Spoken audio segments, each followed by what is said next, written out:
పాల్గొంటున్నారు.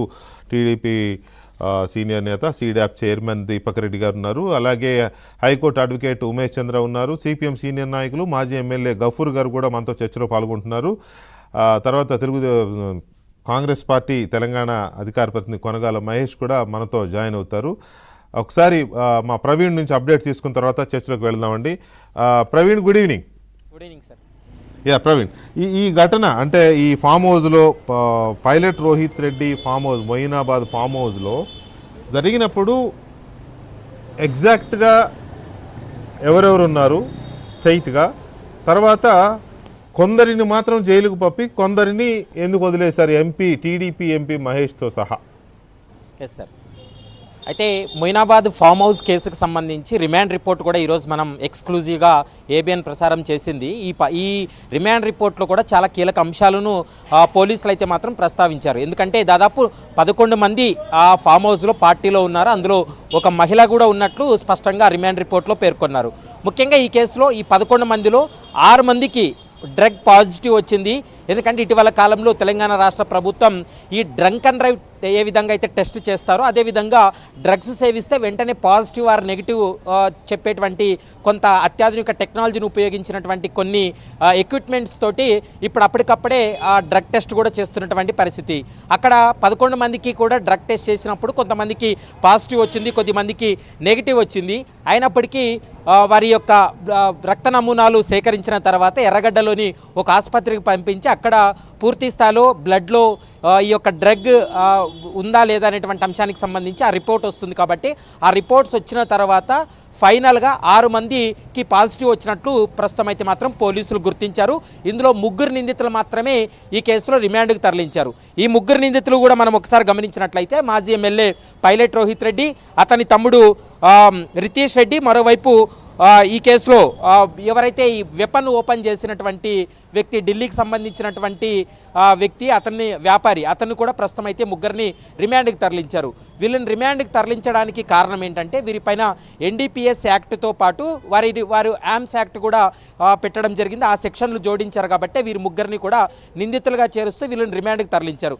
మిగిలినటువంటి వ్యక్తులను ఎందుకు వదిలేశారు అనేటువంటి చర్చ మీరు ఇప్పటివరకు అన్నట్లుగా సోషల్ మీడియా వేదికగా జరుగుతుంది.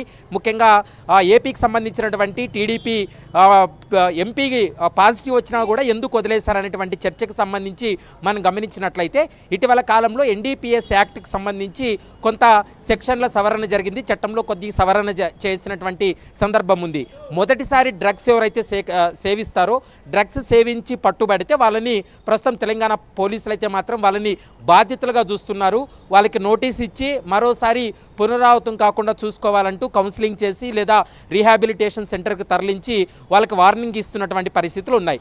ఒకవేళ పదే డ్రగ్స్ వీళ్ళు సేవించి పట్టుబడితే వాళ్ళపైన ఖచ్చితంగా కఠిన చర్యలు తీసుకుంటున్నారు. ఎందుకంటే రీహాబిలిటేషన్ సెంటర్కి తరలించారా? కేవలం వీళ్ళని మాత్రం కౌన్సిలింగ్ చేసి వదిలేశారు. మరోవైపు నోటీస్ ఇవ్వడం జరిగింది. ఆ నోటీసు ఎప్పుడు విచారణకి ఆదేశించినా అందుబాటులో ఉండాలంటూ కూడా ఆ నోటీసులో కూడా స్పష్టంగా పేర్కొన్నారు.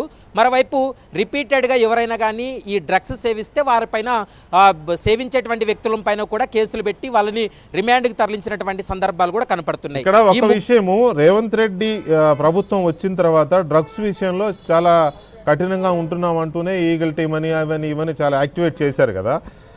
ఇక్కడికి ఈ ఫామ్ హౌస్కి డ్రగ్స్ ఎలా వచ్చాయని దాని మీద ఏమన్నా చెప్తున్నారా పోలీసులు?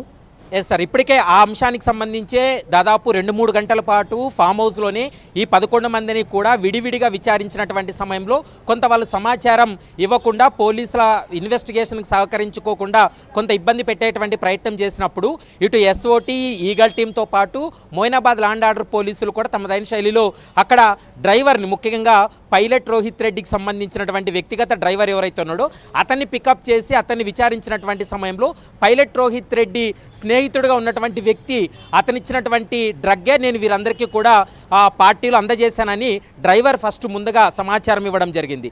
ఆ డ్రైవర్ ఇచ్చినటువంటి సమాచారంతో శరత్ అనేటువంటి వ్యక్తిని అక్కడే పార్టీలో ఉన్నటువంటి శరత్ను పికప్ చేసి అతన్ని కూడా విచారించినప్పుడు ఒక బిజినెస్ ట్రిప్ మీద నేను సిమ్లాకి వెళ్ళాను, సిమ్లాలో ఒక గుర్తు తెలియనటువంటి వ్యక్తితోటి నేను ఈ డ్రగ్ కొనుగోలు చేశాను, హైదరాబాద్కు వచ్చిన తర్వాత ఈ డ్రగ్ పార్టీలో మేము వినియోగించామనేటువంటి స్టేట్మెంట్ కూడా షరత్ నుంచి వచ్చింది. ఇది సిమ్లా నుంచి ఇక్కడికి రావడానికి కారణమే షరత్తు. అది కూడా పైలట్ రోహిత్ రెడ్డికి అత్యంత సన్నిహితుడు, స్నేహితుడుగా ఉన్నటువంటి వ్యక్తే ఈ డ్రగ్ను తీసుకువచ్చాడనేది పోలీసులు ఒక ప్రాథమిక నిర్ధారణకు రావడం జరిగింది. ఈ ముగ్గురు నిందితుల్ని కూడా మరోసారి కస్టడీకి కోరేటువంటి అవకాశం ఉంటుంది. మరోసారి తర్వాత ప్రవీణ్, అసలు ఈ మీటింగ్ ఎందుకు జరిగింది?